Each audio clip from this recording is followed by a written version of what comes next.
Hello guys, welcome back to my channel Shri agri classes and myself Abhishek Maurya. और आज आप लोगों को जानकर ये खुशी होगी कि आप लोगों की जो बीएससी एग्रीकल्चर की जो सेकंड सेमेस्टर है उसकी बहुत ज्यादा डिमांड आ रही है ना। उसकी क्लासेस की डिमांड बहुत आ रही है, तो उसी की क्लास मैं यहाँ पर आज आप लोगों के लिए लेकर आया हूँ। ये बीएससी एग्रीकल्चर सेकंड सेमेस्टर की क्लास है और जो आप लोग प्रिंसिपल्स ऑफ ऑर्गेनिक फार्मिंग आपकी जो एक सब्जेक्ट है वो जो आप लोगों को मैंने पढ़ाया था, एक इंट्रो वीडियो दिया था मैंने, ठीक है ना। तो 2 वीडियो आप लोगों को मिल चुकी हैं, आप लोग जान रहे होंगे। तो उसी की यहाँ पर ये लेक्चर नंबर 3 आप लोगों का यहाँ पर मैं लेकर आया हूँ और 10 मिनट में आप लोगों को इसको मैं थोड़ा सा पढ़ाऊंगा और धीरे धीरे करके ऐसी ही चीजें पढ़ाते जाएंगे। आप लोगों का ये सिलेबस भी धीरे धीरे बढ़ता चला जाएगा। ओके, तो जैसे कि प्रिंसिपल्स ऑफ ऑर्गेनिक फार्मिंग मतलब जैविक खेती के जो सिद्धांत है, ये सब्जेक्ट आप लोगों की जो चल रही थी, तो उसमें मैंने पहला चैप्टर स्टार्ट किया था जैविक खेती के बारे में। ऑर्गेनिक फार्मिंग आप लोग पढ़ रहे थे और ऑर्गेनिक फार्मिंग मैंने बताया था आप लोगों को, अगर नहीं देखे तो आप लोग पिछली वीडियो देखेंगे जाकर, ठीक है ना। और ऑर्गेनिक फार्मिंग जो आपका चल रहा था उसमें मैंने ऑर्गेनिक फार्मिंग के बारे में बताया था। ऑर्गेनिक फार्मिंग के अंदर और भी चीजें बताई थी मैंने। तो यहां पर हम जानते हैं एक हेडिंग है आपकी कि रासायनिक, देखिएगा, रासायनिक खेती के दुष्परिणाम या हानियां।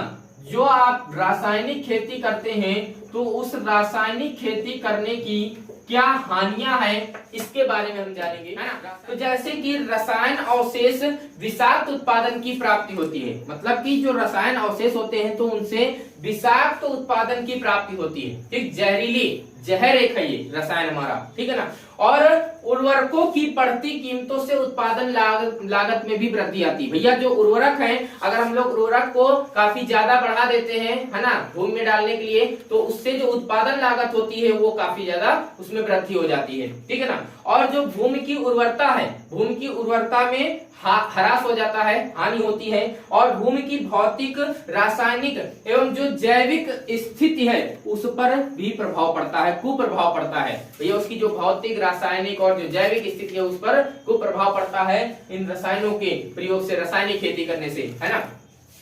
और कृषि उत्पादन में लाभकारी जीवाणुओं का भी विनाश हो जाता है। भैया जो कृषि उत्पादन में जो लाभकारी जीवाणु होते हैं उनका भी विनाश हो जाता है, समझ रहे ना। तो ये कुछ जो है दुष्परिणाम है। और पर्यावरण प्रदूषण में भी वृद्धि होती है भैया रासायनिक खेती से। जो पर्यावरण प्रदूषण है वो भी काफी हद तक बढ़ जाता है, ठीक है ना। और फसलों में खरपतवारों, रोगों, कीटों की वृद्धि होती है ना। तो रासायनिक मेथड से जो रासायनिक खेती है ये हानियां देखने को मिलती हैं। आइए हम चलते हैं जो जैविक खेती हम लोग पढ़ रहे हैं भैया।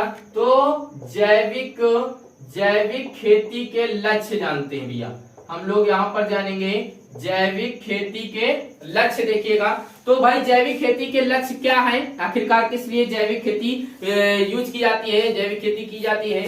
तो जो मृदा है, मृदा की उर्वरता को अधिक समय तक बनाए रखने के लिए जैविक खेती का एक लक्ष्य है, ठीक है ना। और जो लागत है भाई, जो भूमि में जो मतलब की जो है रुपयों की या जो पैसों की या धन की जो लागत होती है उसमें कमी लाई जाए, ठीक, लागत में कमी हो जाए, है ना। और प्राकृतिक संसाधनों का भी उचित प्रयोग हो सके। जो भाई प्राकृतिक संसाधन है आपके उनका भी अच्छे से प्रयोग हो सके, बात समझ रहे ना। और उच्च गुणवत्ता युक्त खाद्यान्न प्रदान करना भैया। उच्च गुणवत्ता युक्त मतलब जो भोजन होता है वो उच्च गुणवत्ता वाला हो, जिसके लिए जैविक खेती की जाती है, बात समझ रहे ना। अब देखिए भैया जो जैविक खेती है तो इस जैविक खेती के उद्देश्य देखिए भैया,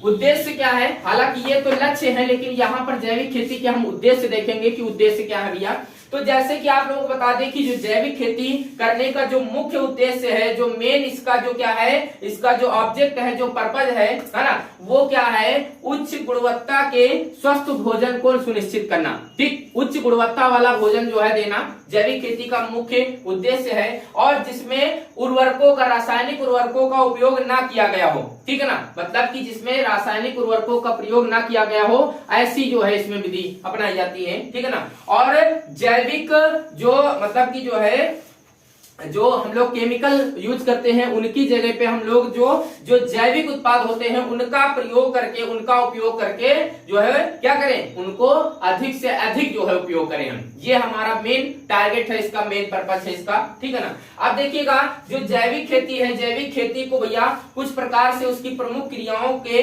क्रियान्वित करने से भैया प्राप्त किया जा सकता है, ठीक है ना। कौन कौन से जो है भैया इसका जो प्रारूप है, कौन कौन सी चीजों से प्राप्त किया जा सकता है, जैसे कि कार्बनिक खादों का उपयोग करके भैया जैविक खाद, जो जैविक खेती उसका प्रारूप हम कैसे कैसे कौन सी क्रियाएं करके प्राप्त कर सकते हैं, कार्बनिक खादों का उपयोग कर लिया अगर हम, ठीक, कार्बनिक खादों का, और जीवाणु खादों का उपयोग कर ले भैया, जीवाणु जो खाद होते हैं उनका प्रयोग करके फसल अवशेषों का उचित उपयोग किया जाए। भाई जो फसल के जो अवशेष होते हैं तो उनका अगर उचित उपयोग किया जाए तो, समझ रहे ना। और जैविक विधियों द्वारा कीट व रोग नियंत्रण किया जाए भैया, जैविक विधि द्वारा जो कीट होते हैं, जो रोग होते हैं उनका नियंत्रण किया जाए। और फसल चक्र में दलहनी फसलों को अपनाया जाए भैया, मतलब जो फसल चक्र जो अपनाते हैं, जो क्रॉप रोटेशन अपनाते हैं, तो उसमें हम लोग क्या करें, दलहनी फसलों को अपना ले। बात समझ रहे ना। मृदा संरक्षण क्रियाएं आसान बना दे, है ना।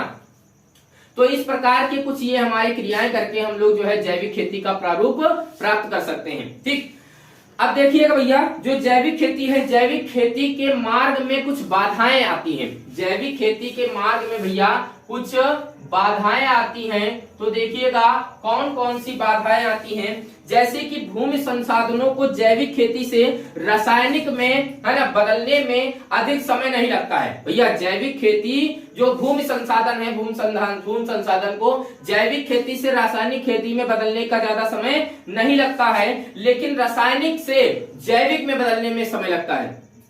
समझ रहे हैं। आप जैविक खेती कर रहे हैं, जैविक खेती में आप लोग केमिकल डाल सकते हैं तुरंत, लेकिन जो केमिकली युक्त कर रहे थे आप लोग खेती, उसमें आप जैविक खेती को अगर उपयोग में ला रहे हैं तो भैया उसमें थोड़ा सा समस्याएं उत्पन्न होती हैं, समझ रहे हैं ना, उसमें बाधा उत्पन्न होती है। शुरुआती समय में जो है उत्पादन में कुछ गिरावट भी आ सकती है। अगर आप लोग जैविक खेती अपना रहे हैं तो शुरुआती जो टाइम होता है उसमें गिरावट में आ सकती है, जो उत्पादन आप लोगों का हो रहा था, ठीक है ना। तो जो कि किसान नहीं शायद कर पाता भैया, समझ रहे ना। कहने वाला भाई अगर आपने रासायनिक खेती कर रहे थे, आप बहुत बढ़िया से अनाज उत्पन्न कर रहे थे, आप जैविक विधि अपना रहे हैं, अब उसमें भैया आपका जो अनाज है वो कम भैया उत्पन्न हो रहा है, उत्पादन हो रहा है, तो जिसको भैया किसान कहाँ सहन कर पाएगा, है ना। वो कहेगा हटाओ भैया ये बेकार है, ये मेथड बेकार है, ये जो है रासायनिक विधि अपनाओ, समझ रहे हो ना। तो इसीलिए ये चीजें होती हैं, ठीक। आधुनिक रसायन खेती में मृदा, जो आधुनिक रसायन खेती है, जो रासायनिक खेती आधुनिक मॉडर्न है ना, तो उसमें मृदा में सूक्ष्म जीवाणुओं को, उसने सूक्ष्म जीवाणुओं को नष्ट कर दिया है भैया, बात समझ रहे हैं ना। और उनको पुनः उत्पन्न होने में भैया 3 से 4 वर्ष लग जाते हैं भैया। जो भैया जो कीट पतंगे, जो सूक्ष्म जीवाणु जो थे उसकी जो रासायनिक खेती की वजह से जो नष्ट हो गए हैं, उनको अब उत्पन्न होने में 3-4 साल लग जाएंगे। तो सोचिए कितना ज्यादा प्रॉब्लम देखने को मिल सकती है ना भैया। आइए चलते हैं जैविक खेती के कुछ प्रमुख घटक जानते हैं भैया। जैविक खेती के प्रमुख घटक कौन कौन से प्रमुख घटक हैं जैविक खेती के, जैसे कि सबसे पहला हम लोग जानेंगे प्राथमिक स्रोत भैया। देखिएगा इसके प्राथमिक स्रोत कौन से हैं भैया, जैविक खेती के प्राथमिक स्रोत कौन से हैं, जिसमें सबसे पहला है आपका कार्बनिक खादें, ठीक। जैविक खेती में सबसे पहला क्या है आपका कार्बनिक खादें। कार्बनिक खादों में कौन कौन से, गोबर की खाद, वर्मी कंपोस्ट, नाडेप कंपोस्ट, मुर्गी की खाद, है ना। देखिए भैया हम लोग जो घटक पढ़ रहे हैं जिसमें पहला है आपका प्राथमिक स्रोत, और जिसमें सबसे पहला आपका है कार्बनिक खाद। कार्बनिक खाद में आपको गोबर की खाद, वर्मी कंपोस्ट, नाडेप कंपोस्ट, मुर्गी की खाद ये आते हैं। और दूसरा है इसी का, इसका आपका पहला हो गया भैया कार्बनिक खादें, कार्बनिक खादें, है ना। और दूसरा है भैया वानस्पतिक अपशिष्ट, वानस्पतिक अपशिष्ट। वानस्पतिक अपशिष्ट कौन कौन से है भैया, तो खलिया हो गया, खलिया या क्या है कि नीम या सरसों की खलिया, धान की पुआल, गेहूं व अन्य फसलों का भूसा, फार्म अपशिष्ट, ये आपके वानस्पतिक अपशिष्ट हैं। और इसके बाद तीसरा आपका देखिएगा क्या होगा, तीसरा है आपका गोमूत्र व सींग से तैयार खाद, ठीक भैया। जो गोमूत्र होता है या जो सींग से तैयार की जाती है खाद, वो भी आपकी जैविक खेती के लिए आती है।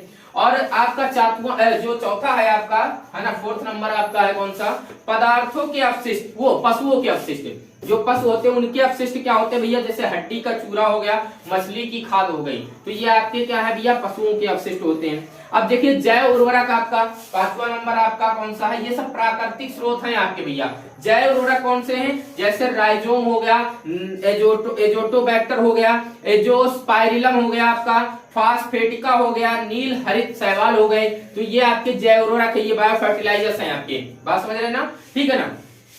अगला भैया 6 नंबर हम जानते हैं, 6 नंबर कौन सा है भैया, कीटों एवं रोगों का जैविक नियंत्रण, है ना। जैसे ट्राइकोग्रामा से, एनपीवी से ट्राइकोडर्मा हो गया आपका, फेरोमोन हो गया, फेरोमोन ट्रैप हो गया, नीम उत्पाद हो गए, तो ये आपके कीटों एवं रोग का जैविक नियंत्रण से होता है। बात समझ रहे ना। अब देखिएगा ए नंबर हम समझ लिए, और बी नंबर हम जानते हैं भैया पूरक स्रोत। बी नंबर आपके कौन से, पूरक स्रोत, प्राकृतिक और पूरक स्रोत। देखिएगा तो पूरक स्रोत कौन से हैं, जैसे चीनी मिल की खाद, जो चीनी मिल की खाद होती है वो पूरक स्रोत में आती है।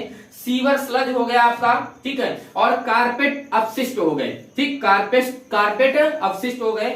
अब देखिएगा सी नंबर आपका है भैया सस्य तकनीक। सस्य प्रमुख घटक में हमने प्राथमिक स्रोत और पूरक स्रोत पढ़े। अब सस्य तकनीक देखिएगा कौन सी है, गर्मी की गहरी जुताई, मतलब गर्मी में क्या कर दिया है, गहरी जुताई की जाए, फसल चक्र को अपनाया जाए, ठीक, ये सस्य क्रियाएं हैं आपकी। और आकर्षक फसलें, ट्रैप जिनको कहते हैं, ट्रैप क्रॉप्स, उनको लगाया जाए। हरी खाद का यूज किया जाए। हरी खाद में कौन कौन सी चीजें आती है, जैसे ढैंचा हो गया, सनई हो गया, बरसीम हो गया, मूंग हो गया आपका। बात समझ रहे हैं ना, समझ रहे हैं, ठीक है ना। अब देखिएगा इतना आप लोगों ने समझ लिया यहाँ पर। इसके बाद हम आगे चलते हैं। आगे देखिएगा अगला आप लोगों की जो हेडिंग है आपकी, नेक्स्ट हेडिंग है जैविक खेती हेतु प्रमुख जैविक खाद। भैया जैविक खेती के लिए प्रमुख जैविक खाद कौन कौन सी होती हैं, जैसे कि नाडेप हो गई आपकी, और बायोगैस स्लरी हो गई, वर्मी कंपोस्ट, हरी खाद, जैव उर्वरक, गोबर की खाद, नाडेप फास्फेट हो गया, कंपोस्ट हो गया, ठीक, नाडेप कंपोस्ट हो गया, पिट कंपोस्ट, मुर्गी की खाद। ये आपके क्या है भैया, ये आपकी जैविक खाद हैं जो जैविक खेती के लिए ये प्रमुख है। समझ रहे ना। अगली आपकी जो हेडिंग है भैया, कृषि में गायों की अनूठी भूमिका। भैया कृषि में गायों की अनूठी भूमिका, कृषि में गायों की अनूठी भूमिका। भैया मतलब जो कृषि में जो गाय है उनकी क्या भूमिका है ये देखिएगा। जैसे कि छोटी छोटी जोतों और छोटे पैमानों की खेती के कारण जो खेती है, खेतों में मवेशियों के उपयोग से बेहतर कोई विकल्प नहीं है। मवेशी कहने का मतलब है कि जो गाय वगैरह होती हैं तो इनका उपयोग भी बेहतर होता है, ठीक, अगर हम उनको उपयोग करते हैं तो एक प्रकार से जैविक विधि में काफी अच्छा होता है। जुताई के समय बैलों की जो चाल होती है वो थोड़ी हल्की होती है। आप सभी लोग जानते होंगे जब जुताई की जाती है तो जो बैल होते हैं वो काफी धीमी गति से चलते हैं, और जुताई करते समय जो गिरने वाला जो उनका गोबर होता है या जो मूत्र होता है, गोमूत्र जो होता है, वो भूमि में भैया वो स्वतः खाद के रूप में काम करने लगता है। बात समझ रहे हैं ना, वो खाद के रूप में काम करने लगता है। जैसे आपको बता दें कि एक गाय का जो गोबर 5 एकड़ भूमि को खाद, 5 एकड़ भूमि को खाद और मूत्र 100 एकड़ भूमि की फसल को कीटों से बचा सकता है। समझ रहे ना, कहने का मतलब है कि जो गाय का गोबर है वो 5 एकड़ भूमि को खाद दे सकता है, और 100 मूत्र जो है वो 100 एकड़ भूमि की फसल को जो कीट लगते हैं उनसे बचा सकता है। बात समझ रहे ना। तो इस प्रकार से आप समझ रहे होंगे कि कृषि में गायों की एक अनूठी भूमिका है। भैया बात समझ रहे होंगे आप लोग, क्लियर हो गया होगा, है ना। तो इस प्रकार से आप लोगों को ये जो हमारा जो लेक्चर चल रहा था इसको आज मैं यहीं तक समाप्त करूंगा, है ना। ज्यादा लंबा नहीं दूंगा आप लोगों को वीडियो, ठीक है, कम में ही रखूंगा आप लोगों को।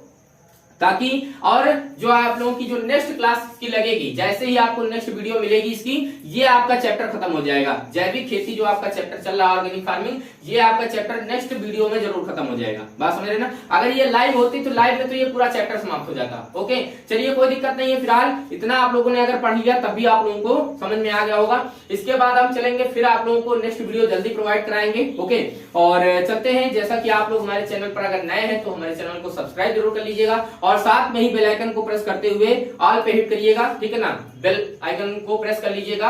और हमारी जो वीडियो है अभी तक के आप लोगों ने लाइक तो जरूर कर दिया होगा भाई, अगर नहीं किए तो जाकर साइड में लाइक कर दीजिएगा और साथ में कमेंट करके बताइएगा, कमेंट करके बताइएगा कोई प्रॉब्लम है अगर आपको। और भाई शेयर जरूर करिए अपने साथियों में, है ना? अपने जो आपका जो आसपास का जो एरिया है या आपको जो जानने वाले हैं, आपके कांटेक्ट में हैं, उनको जरूर शेयर करिए ताकि ये जो चैनल है ये और आगे तक के पहुंच सके। ओके, चलिए चलते हैं, फिर मिलेंगे आप लोगों को नेक्स्ट क्लास में नेक्स्ट वीडियो के साथ में। ओके, वेरी वेरी थैंक्स सभी का।